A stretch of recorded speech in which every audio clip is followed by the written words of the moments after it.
Debate. Balakotaiah గారు good evening. Good evening sir. Balakotaiah గారు, ముందు తెలుగు పరిశ్రమకి, సినీ పరిశ్రమకి, గవర్నమెంట్కి వచ్చిన గ్యాప్ ఇది తర్వాత మాట్లాడదాం. అల్లు అర్జున్కి సంబంధించి ఆ తొక్కిసలాట, లేకపోతే సక్సెస్ మీట్లో ఆయన ముఖ్యమంత్రి గారి పేరు మర్చిపోవడం, ఆ తర్వాత పోలీసుల విషయంలో వాళ్ళ ఫాదర్ ఇట్లా వాళ్ళు మాట్లాడిన మాటలు కావచ్చు, లేదా సీఎం గారు అసెంబ్లీలో స్టేట్మెంట్ చేసిన తర్వాత అదంతా ఫాల్స్, తప్పుడు స్టేట్మెంట్ అనో తప్పుడు అలిగేషన్. ఇది ఫ్లోర్ ఆఫ్ ది హౌస్, ఒక పొలిటీషియన్ స్టేట్మెంట్ కాదు అది. అసెంబ్లీలో అధికారికంగా ముఖ్యమంత్రి చేసిన ప్రకటన అది. దాన్ని గురించి మాట్లాడేటప్పుడు 1కి 10 సార్లు ఆలోచించుకోవాలి. సో తప్పుడు అలిగేషన్ చేస్తున్నారు అని చేసిన మాటలు ఇవన్నీ కూడా తప్పుని సరిదిద్దుకోవడము, పశ్చాత్తాపం కాకుండా ఇంకొంచెం ప్రొవోక్ చేసినట్టు అనిపించిందా? అందుకనే ఇదంతా ఇంకా ప్రొలాంగ్ అవుతుంది అనుకోవచ్చా? వెంకటకృష్ణ గారు నమస్తే. నమస్తే అండి. పెద్దలు ఇద్దరికి కూడా నమస్కారాలు. ఇప్పుడు నేను కూడా అల్లు అరవింద్ అనే ఒక రియల్ హీరోని నేను అభిమానిస్తాను, కానీ రియల్ హీరోగానే అభిమానిస్తాం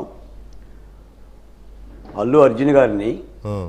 కాకపోతే నేను అనుకోవటం ఏంటంటే, ఒక 3 ఏళ్ళు పుష్ప 1, ఓ 3 ఏళ్ళు పుష్ప 2 తీసి తగ్గేదే లేదు అని అనుకొని, ఇక ఆయన ఊహించుకొని రియల్ లైఫ్లో కూడా నేను తగ్గేదే లేదు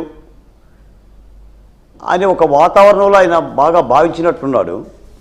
నిజానికి ఏంటంటే తగ్గాల్సిందే పుష్ప, తగ్గకపోతే చట్టం తగ్గిస్తుంది. మీరు సినిమాల్లో 1000 రూపాయలు ఇస్తే ఎవరైనా ముద్దు పెట్టవచ్చు. నువ్వు బయట ప్రపంచంలో 1000 రూపాయలు ఇస్తే ముద్దు పెట్టాలంటే చెంపబెట్టి కొడతారు. నిజానికి ఏంటంటే ఆ సినిమాలో సీనే కాదు, ఇప్పుడే చెప్పారండి. కేశవన్ అడుగుతాడు, ఇప్పుడు ఆ సినిమాలో ఏం సందేశం ఇచ్చారు, ఇప్పుడు తెలంగాణ ప్రజలకు ఏం సందేశం ఇచ్చారు, ఆంధ్ర రాష్ట్ర ప్రజలకు ఏమి ఇచ్చారు, పోనీ అర్జున్ ఆర్మీకి ఏం సందేశం ఇచ్చారనేది పక్కన పెడదాం. ఇప్పుడు ఆ శ్రీశ్రీ గారు చెప్తారు,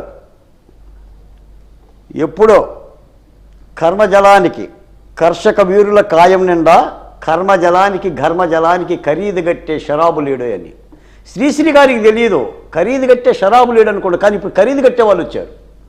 ఇప్పుడు చచ్చిపోయింది దోమ కాదు, చనిపోయింది చీమ కాదు, ఒక రేవతి. ఇంకో మీ స్క్రీన్ మీద కూడా రేవతి ఫోటో కనిపిస్తుంది. ఇప్పుడు శ్రీతేజ ఆరోగ్యం నిలకడగా ఉందని కిమ్స్ ఆసుపత్రిలో ప్రకటించారు. రేపు ఆ బెడ్ ఇంటికి రాగానే నాన్న దగ్గరికి వెళ్ళి నాన్న అమ్మేది అని అంటాడు. ఇప్పుడు ఈ రేవతి తల్లిని చనిపోవటానికి ఆ బిడ్డ అడుగుతున్న ప్రశ్నకి అర్జున్ గారు ఏం సమాధానం చెప్తారు? ఇప్పుడు మీ బిడ్డలను బౌన్సర్ల చేత చాలా చక్కగా